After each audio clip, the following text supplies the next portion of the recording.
Hi everyone, welcome to the 11th session for interaction on the NPTEL course on control systems. My name is Soumya and I'm a PMRF student at IIT Gandhinagar. So this is the 11th week of interaction and we have seen a few methods in which we can determine the stability of the system. Starting from the beginning, we started with analyzing where are the poles and zeros of the system. Then we also use Routh-Hurwitz stability criteria to check where do the poles lie in the S-plane. Either they are in right half or the left half. Then we had another method which we used root locus. After root locus, we went to Bode plots. And after Bode plots, we are here with Nyquist stability criteria. So in the last session, we already saw that how do we draw the Nyquist plot. So we saw a couple of MATLAB examples as well, where the calling of Nyquist function was just sufficient to draw the Nyquist plot. And you could see uh, in many cases we got semicircles and we found out the radius and all of that. Today we are going to see how this Nyquist stability criteria help us in determining the stability of the system. Okay, so let's start. So, as a recap of the lecture that was already taught to you, I'll just reiterate the following points. Okay, so we already know that the transfer function, closed loop transfer function is written in this form, gs upon 1 plus gs hs. This is an example of negative feedback transfer function, negative feedback system. It's not positive, right? The closed loop characteristic polynomial is this, right?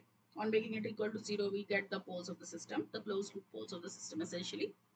And let's say open loop transfer function, which is GSHS, is given by some numerator upon some denominator. Then what would 1 plus GSHS be? It would be 1 plus n upon d, and we can write this. Now, this point is really essential to understand the working of, or how do we associate the stability in case of Nyquist plots. Okay, so what it basically says that, so zeros of 1 plus GSHS. Okay, let's focus on just zeros of 1 plus GSHS. So where would they go? Won't they just be the closed loop poles? Because what you have as transfer function ys upon rs is equal to gs upon 1 plus gshs, right? Instead of 1 plus gshs, you'll have s plus numerator s upon denominator s. So this thing, this quantity, what would it be? Because this ds is going to go anywhere up only, right?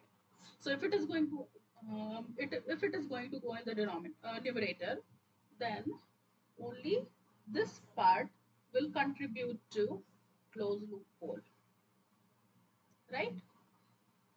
So we need to be very clear that how it is impacting our closed loop poles, because at a point we'll always want that number of zeros in the right half plane should be 0 and all sort of things. So all of them we are supposed to determine from the open loop transfer function itself.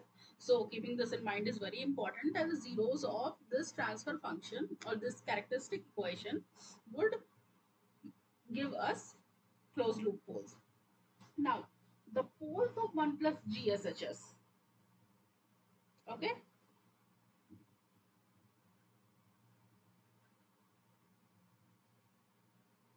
This quantity, the poles of 1 plus GSHS, what are they? They are just open loop poles, because your open loop transfer function is given by this, right? So this part is open loop pole only.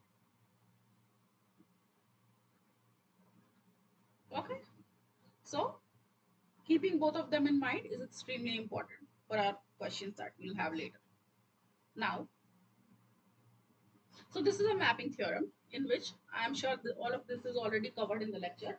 But uh, the most important thing from here is that number of encirclements should be equal to z minus p, where z is the number of open loop zeros that lie in the right half of the S-plane and p is the number of open loop poles that lie in the right half of the S-plane.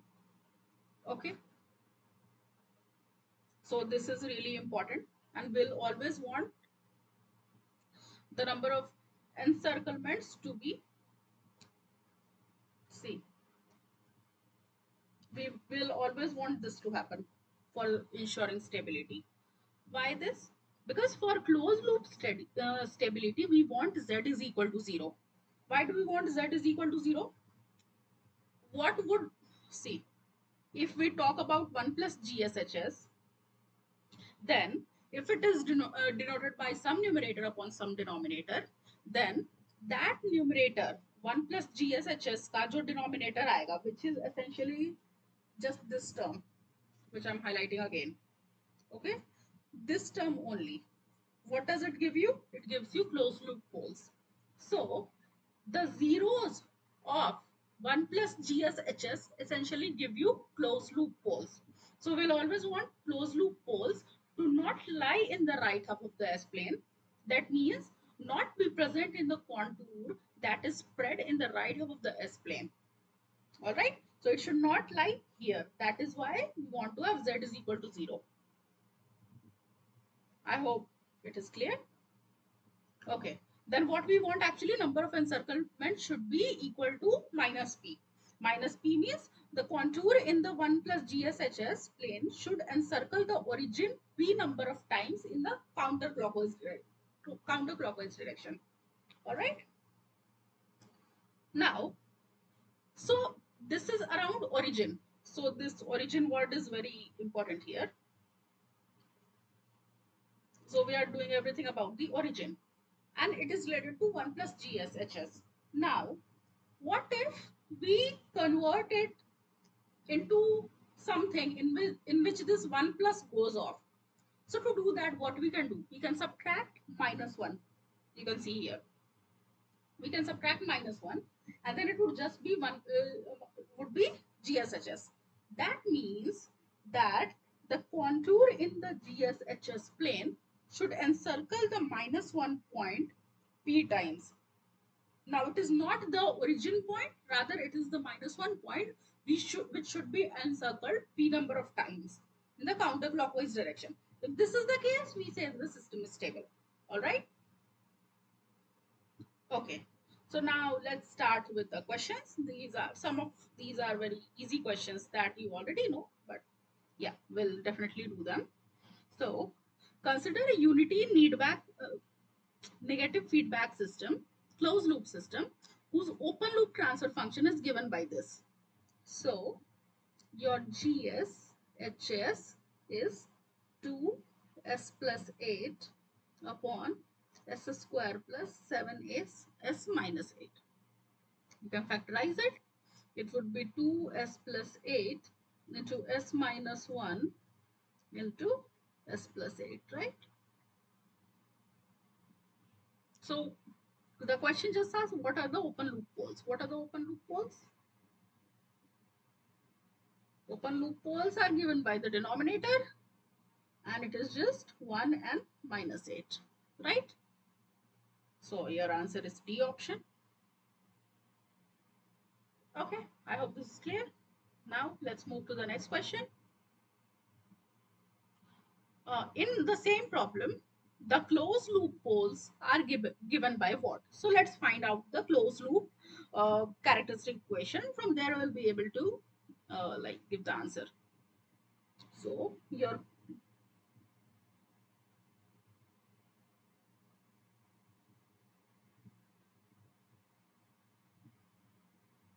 closed loop characteristic equation is given by 1 plus GSHS is equal to 0. That means 1 plus 2s plus 8 upon s square plus 7s minus 8 is equal to 0. That means s square plus 7s minus 8 plus 2s plus 16 is equal to 0.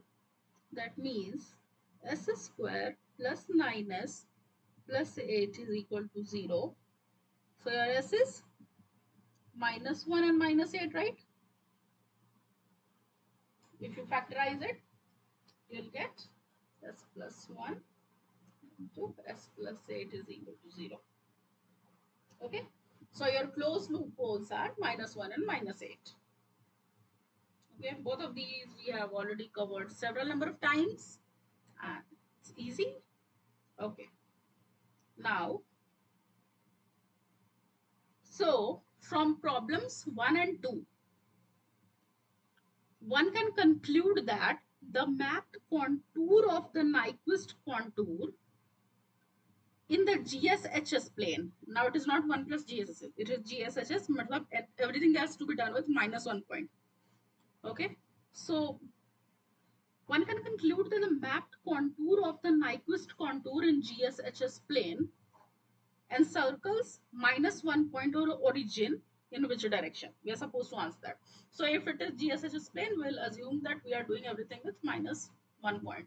If we have to do everything about origin, then we'll have to take 1 plus GSHS, which we will not do for now. All right. So we'll do, because we want to find a number of encirclements, z minus p, around minus 1 point. All right. So what we'll do? Okay. What were the poles and zeros of the open loop transfer function? Did you see them? So, okay, first I'll start writing this. Number of, because we ultimately want to find this thing only. So we want to find what is number of z, what is number of p. From there, we can tell. Screen is visible, right?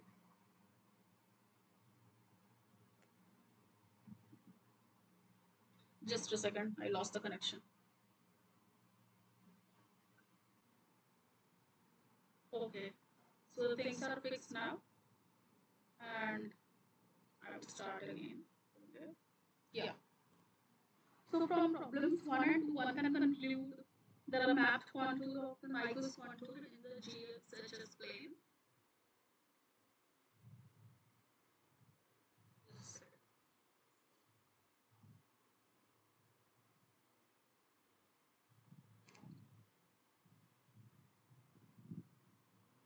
Yeah. So we want to find how many times does it encircle the minus 1 point, right? So in case you want to find that, we actually want to know that what are the number of zeros of FS plane. FS is GS into HS in the RHP. Number of zeros in RHP. How many zeros do we have in RHP? For FS, we don't have any zero in the RHP because one zero only we have and that is minus 8. Alright? So we have no zero in RHP. Okay? Now,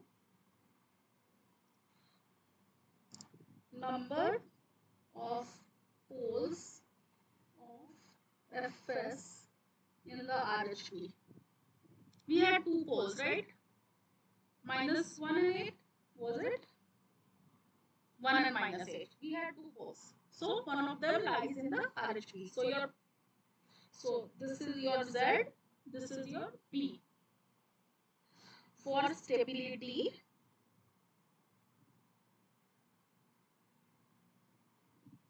we want NC is equal to Z minus P, right? Your number of encirclements is what? Z is 0 minus 1. So for this Nyquist plot, we can see that encircles one time in the counterclockwise direction, right? So encircles the -1 point in the counterclockwise direction. Your A option is the answer. Okay. Now let's move to the next question. In the same problem, okay, the plan transfer function is given by this. So this is your PS basically. Then it is asking you what is CS. And we have to consider a unitary feedback system. That means your HS is equal to 1. Alright? So here GSHS was 2 into S plus 8 upon S square plus 7S minus 8, which is equal to PS into CS. So your PS is already that quantity. That means your CS is S plus 8. And if it is S plus 8, that means it is, what kind of controller it is? KDS plus KP type of, which means it is a proportional derivative controller. Alright? Okay. Consider a causal LTI system whose open loop transfer function has two poles in the right half of the complex plane. Means your P is 2. Remaining poles in the left half. Okay. From the plot to the open loop transfer function's contour corresponding to the Nyquist contour, the corresponding negative feedback flow system will be only stable when your NC is Z minus P. Okay. For stability, or I would write for closed loop stability. For closed loop stability, we already saw that Z should be equal to 0. That means NC should be equal to minus P. That means NC should be equal to minus 2. That means the -1 point should be encircled twice in the counterclockwise direction. This is the answer, right? 5th. Okay, I hope it is clear. Okay, we'll move to the next question. Consider a negative feedback closed loop system whose open loop transfer function is given by this equation. So your GS into HS is S plus 5 upon S square. Then one can conclude that the mapped contour of the modified Nyquist contour in the GSHS plane encircles -1 point or the origin in what direction we want to find it. Okay. So let's find the number of closed loop poles and open loop poles and open loop zeros. So from here, what we can really see is how many zeros do we have? Okay. Your NC should be equal to Z minus P. The number of zeros that you have in the right half of the S plane is 0, because in our case the 0 is just -5. So it is not the right half of the S plane. For poles, how many poles do we have in the right half of the S plane? It is also 0, because we have pole at 0, 0. So both of them do not lie in the right half of the S plane. Okay. So your Z is 0, P is equal, number of encirclements is Z minus P, 0 minus 0, which is 0. That means you do not have any encirclement of the -1 point. So this is your answer. Okay. Now, so this is the next part that you had in your lecture, and okay. So we want to know what is the relative. So till now we were seeing only absolute stability. Absolute stability meant what? That that, we just wanted to check where are the poles actually located, or how are the poles moving with respect to, again, in the case of root locus. So basically, knowing where the poles are located gave us the answer to the question if the system is stable or not. What if we want to say that this system is more stable, or this system won't this system won't easily be destabilized? If such is the case, then how do we do it? So there is another concept of relative stability, where, let's say we have a system, before going to this, we have a system where the one of the systems in which poles are located here. Okay. There is another system where the poles are located here. Okay. So both of these poles are located at different distance from the j omega axis.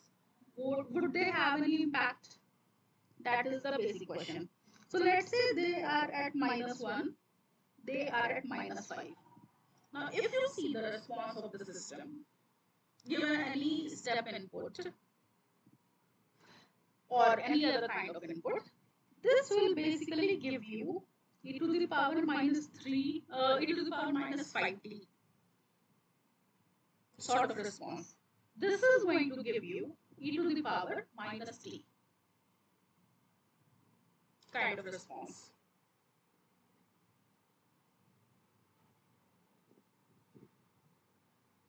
Okay.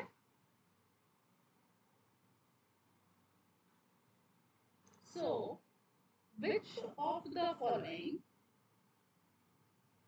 are going to not be disturbed by the disturbances? This is really a fast decay of the response of any unmodeled dynamics, of any disturbances that is created in the system.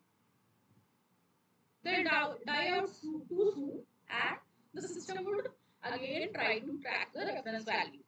Whereas in this case, this is a slow response.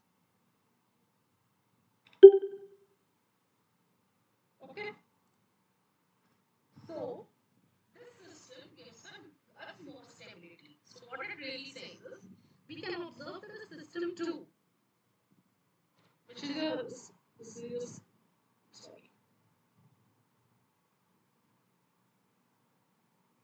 this is your system 2, this is your system 1. We can observe that the system 2 is more tolerant to parameter uncertainties, unmodeled dynamics, and modeling errors. So system 2 is relatively more stable than system 1. Alright? Okay. So we'll move to the next question, which is based on this concept, that GSHS be the open loop transfer function of a negative feedback closed loop system, then the closeness of the j omega locus to the point -1 point is indicative of what? It is a measure of relative stability. How close you are to the -1 point? The closer you are to the -1 point, that means the system is going to be more stable. Just a second, I'll just start.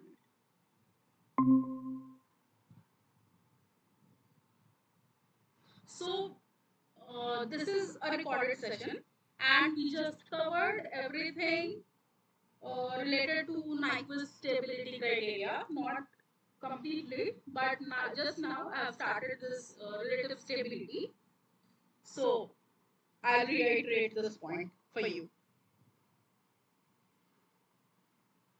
Okay. So, yeah, the closeness to the j omega axis, or how far it is located from the j omega axis, really says how my system is stable. Or we can really say which of the following systems is more stable. If the system has poles very close to the imaginary axis, any parametric uncertainty, any unmodeled dynamics can cause disturbance in the system, and the response is not going to stabilize soon, whereas this would help in the faster decay of the response.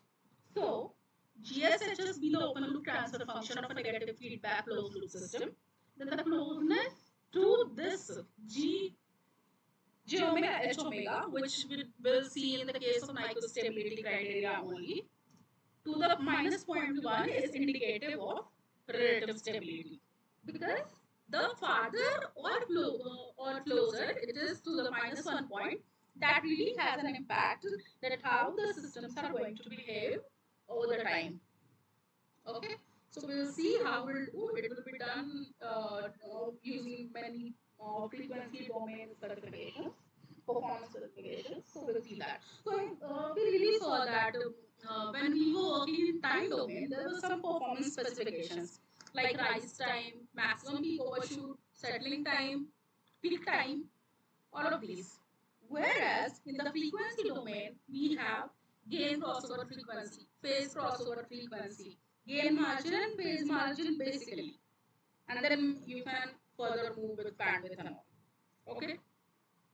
So if you want to measure the degree of stability of a system that came out as relative stability, then the closed loop system would become unstable when its pole cross the j omega axis, right?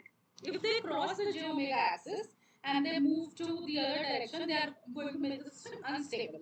That is, if they cross this thing, under this scenario, in this scenario, g j omega h omega is equal to minus 1. Okay? If they do not encircle, let's say, it's really a problem. So we'll see now how it is going to happen. So yeah, the closeness to the j omega h j omega to the minus 1 point in the GSHS plane is indicative of the relative stability of the system. Alright, now we'll see how. So there are few performance specifications that we'll see before we move. This is called gain crossover frequency. Gain crossover frequency is the frequency at which the magnitude of the open loop transfer function is equal to 1, or in dB it is 0, because your dB is what? Your dB is 20 log of g j omega h j omega, same quantity. So if this were to be 0, if this were to be 1, if you have a quantity of 1 here, then this is definitely going to take you to 0. That is why. Either 0 dB or 1 magnitude. Alright? Phase crossover frequency, omega p, is the frequency at which you reach the verge of instability, that is minus 180 dB. So both of these definitions come from here only. This part. Both of these. So that, what is the gain crossover frequency? When the frequency of the when the magnitude of the open loop transfer function becomes 1. For phase crossover frequency, when the angle corresponding to the closed loop transfer function becomes minus 180 degree. So both of these are gain crossover frequency and phase crossover frequency. Now we have two other terms, gain margin and phase margin. Gain margin and phase margin.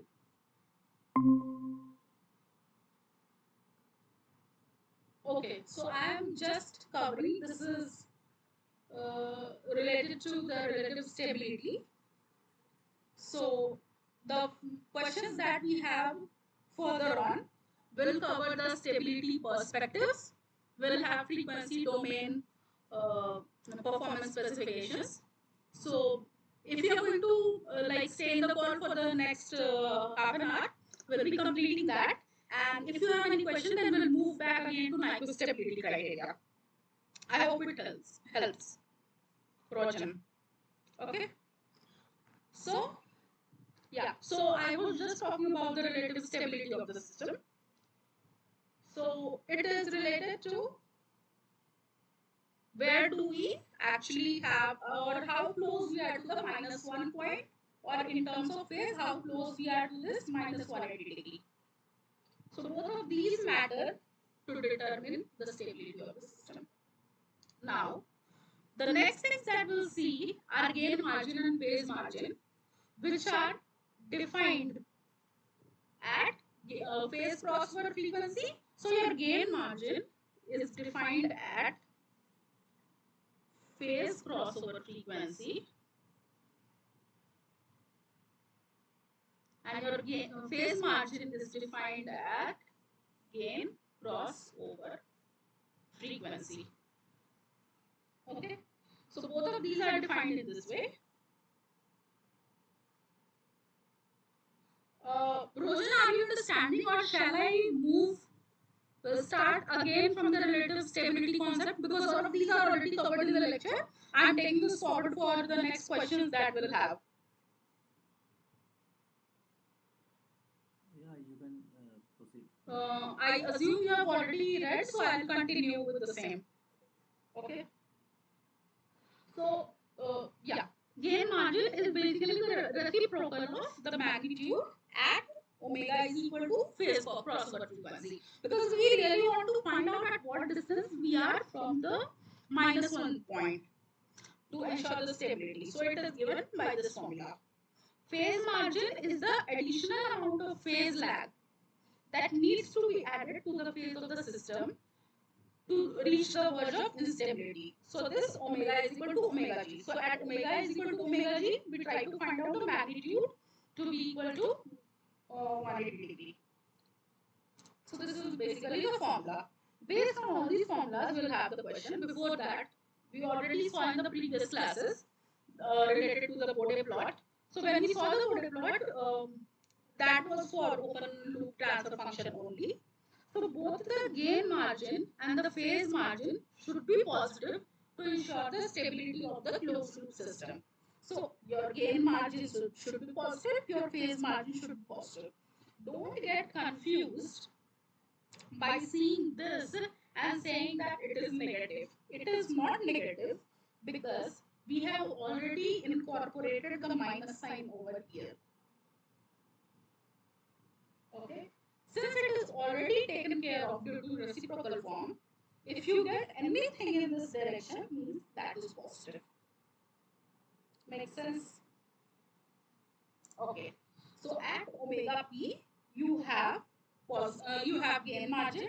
At omega g, where what is omega g? The frequency at which the magnitude becomes 1. That means 0 dB. This is in dB scale, right? So this is in dB scale. Just a second. I think I'm losing my connection.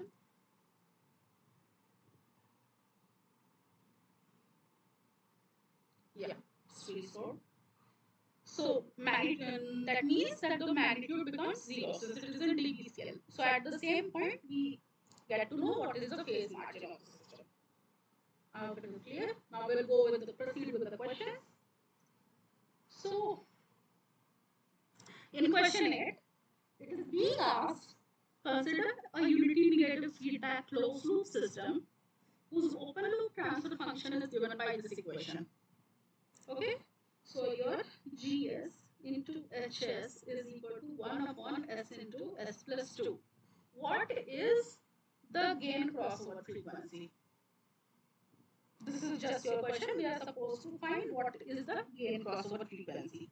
Alright. How do we find out gain crossover frequency?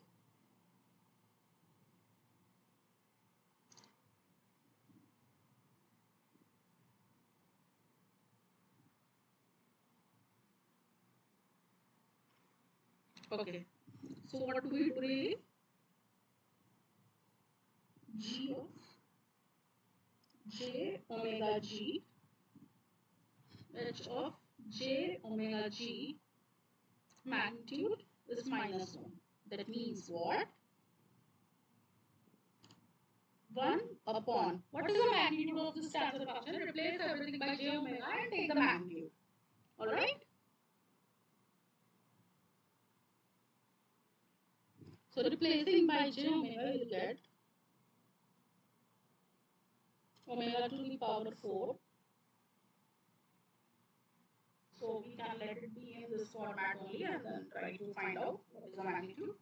You get the magnitude to be 1 upon under root S square ka it would be omega to the power 4, and then for 2s it would be this quantity and then you take over root and all, it would be 1 omega squared, sorry, omega to the power 4 plus 4 omega squared minus 1 is equal to 0. So from here, you can replace it by, let's say, we replace it by a variable t.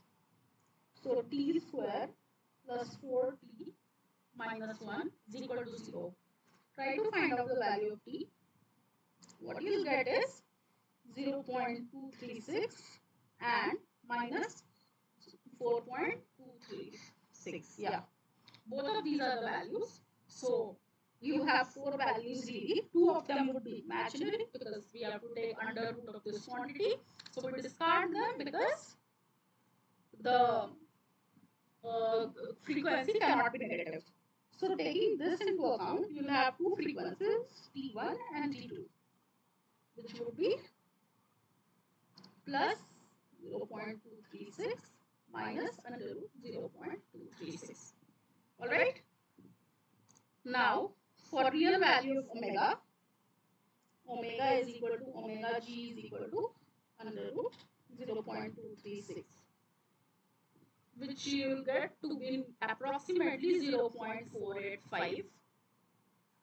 So, this is the answer. I hope this makes sense. So, we were able to find out what is the gain crossover frequency of the system. Okay. Now, in the same problem, what is the phase crossover frequency? So, we are now interested in the phase crossover frequency. So, what we really want is phase of this transfer function. GSHS should be equal to minus 180 degree. So, the angle of 1 plus j omega p into j omega p plus 2 should be equal to minus 180 degrees, right? Take down the angles, 0 degree for numerator, minus 90 degree for j omega p, minus tan inverse omega p upon 2 is equal to minus 180 degrees. So, minus tan inverse omega p upon 2 is equal to minus 90 degrees. That means tan inverse omega p upon 2 should be equal to 90 degree, which means omega p should be equal to, it should be equal to infinity. So your phase crossover frequency is infinity. Alright?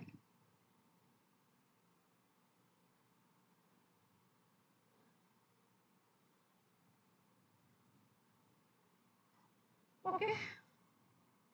Now we'll move to the next question. Now we want to find out what is the phase margin. So the phase margin is given by 180 degree plus g j omega g. It is given at gain crossover. Phase margin is given at gain crossover frequency j omega g. Okay. So let's calculate the second part. G of j omega g, h j omega g is equal to minus 90 degree minus tan inverse omega g by 2. Okay. Your omega g was 0.486 radian per second. We already solved it, right? So your phase margin is 180 degree minus 90 minus tan inverse of 0.486 by 2. 90 degree minus tan inverse of 0.486 by 2, which is equal to 76.34 degrees. You will get this to be the answer. Okay, so we are able to find out what is the phase margin. Alright, just remember that phase margin is defined at gain crossover frequency, and it is basically that when is the transfer function or the closed loop transfer function angle going to be equal to minus 180 degrees?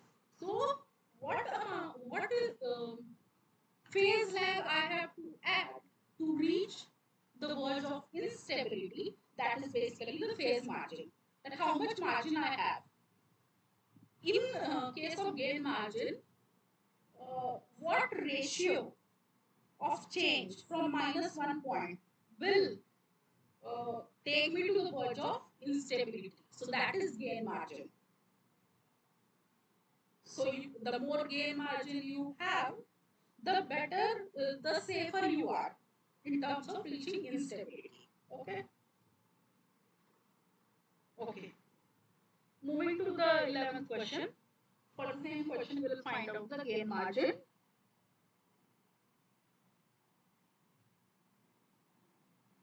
It is given by the magnitude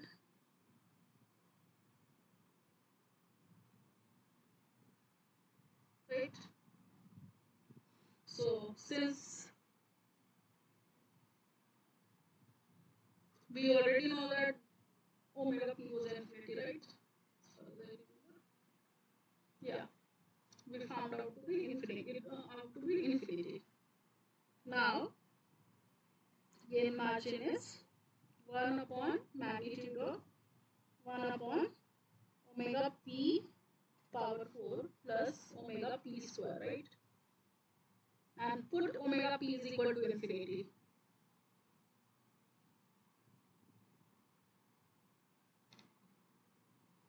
Okay. Once you put this value, since this is infinity, this whole term will become 0 and it will become infinity. So your gain margin is infinity. Okay. Alright. So this was basically dealing with the frequency domain parameters. Okay. The closed loop poles corresponding to open loop transfer function are what? So your closed loop poles can be given by 1 plus GSHS. What was your GSHS? Uh,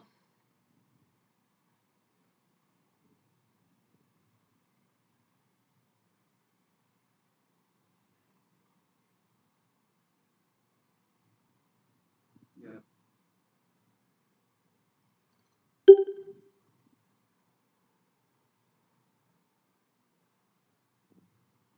okay. S square plus 2s is equal to 0. S square plus 2s minus 1 is equal to 0. S is equal to minus 1 minus 1. So these are the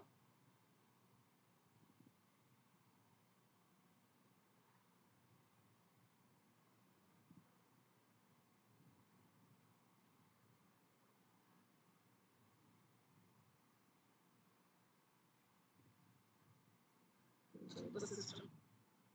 Okay. Now,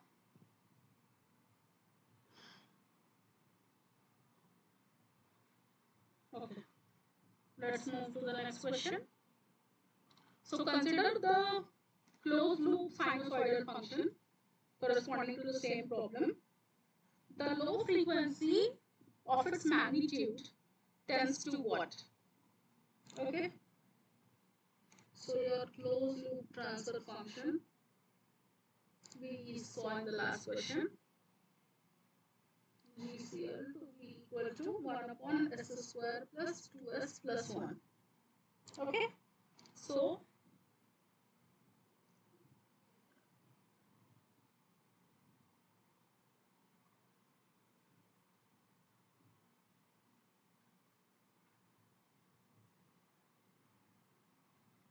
1 upon minus omega square plus 2j omega plus 1.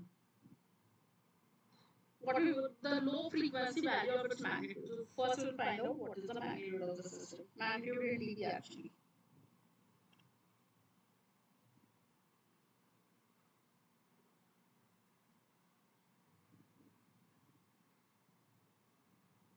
One minus omega square plus 4 omega square, right? So this is your magnitude. So for low frequency value,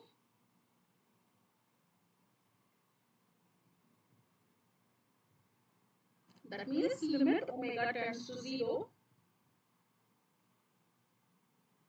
20 log 10, 1 upon, put omega is equal to 0 over here, you will get 1 only, which is 0. So for low frequency value, the magnitude in dB tends to 0. Okay? This is clear? Okay. Okay, there is another concept which is cutoff frequency. So what is cutoff frequency? Consider this to be the closed loop transfer function. The cutoff frequency is the frequency at which the magnitude of the closed loop frequency response transfer function is 3 dB below its frequency, zero frequency value. So you see at zero frequency, this is the value. Let me change the color. Yeah. This is the value at zero frequency. 3 dB below this thing. So whatever frequency that you get when the magnitude is 3 dB below the zero frequency value, or yeah, then it is cutoff frequency. Another definition is, so this is in terms of dB, right? If it is 1 by root 2 times the zero frequency value, then also it is called cutoff frequency. Cutoff 1 by root 2 times zero frequency value is also cutoff frequency. When you do this, you will not have to deal with dB scale and log and taking anti-log on both the sides. So 1 by root 2 becomes easy. So we will solve this last question now. So corresponding to problem 8, the cutoff frequency of the closed loop sinusoidal function is what? Okay, this is the question. How are we going to solve this? Definitely taking the magnitude to be equal to 1 by root 2. So what was our transfer function? It was 1 minus, let's cutoff frequency is omega c. Omega c square. Yeah.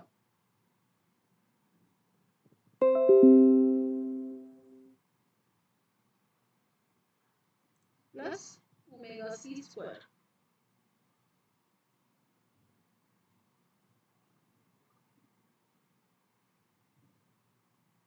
Just a second.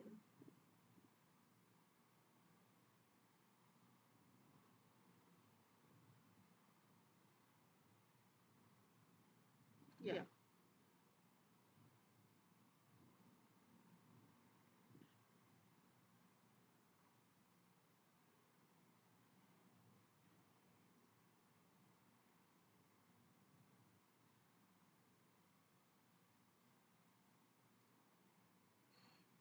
Right. This is equal to 1 by root 2. So we can solve this for cutoff frequency. It is just taking squaring sides and all of that. So we'll see this when we try to square both of the sides. It would be 1 minus omega c square square plus 4 omega c square is equal to 2, right? Take a squaring and flipping it. Then you can simplify this. 1 minus 2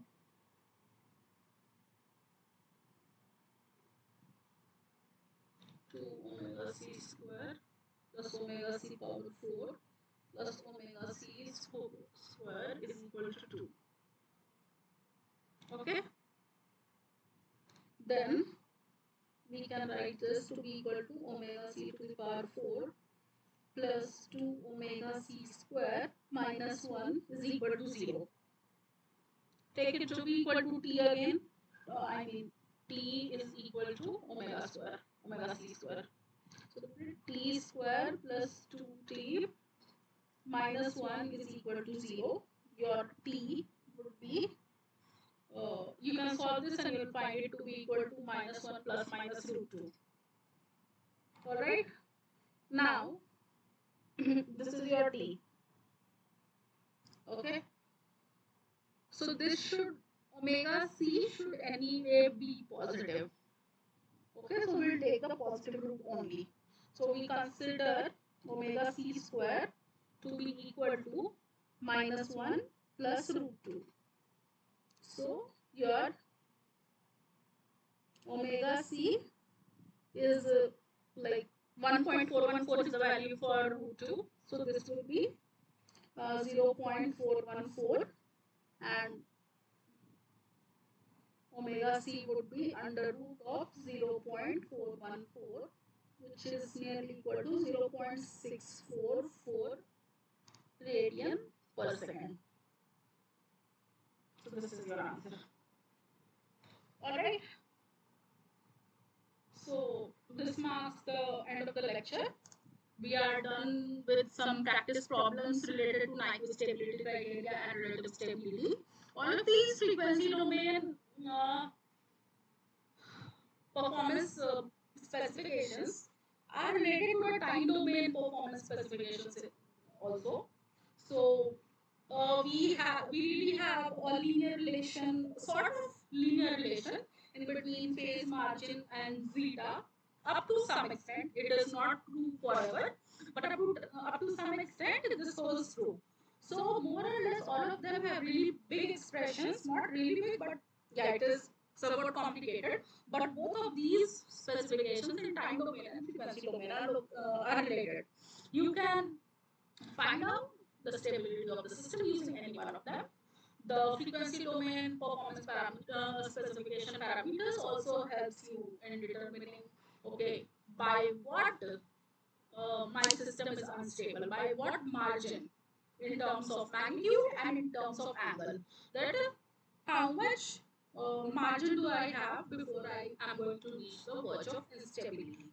Alright, so this wraps up the today's session, and in the next class, which would be on next Monday, we are going to see the questions related to lead and lag compensators. So, lead and lag compensators also help you in determining a lot about the stability of the system you design. And both of them are essentially like controllers, PI and PD controllers, but somewhat different in terms of the parameters that we have tuned. So, yeah, we'll continue with the same in the next lecture. See you on Monday. Bye.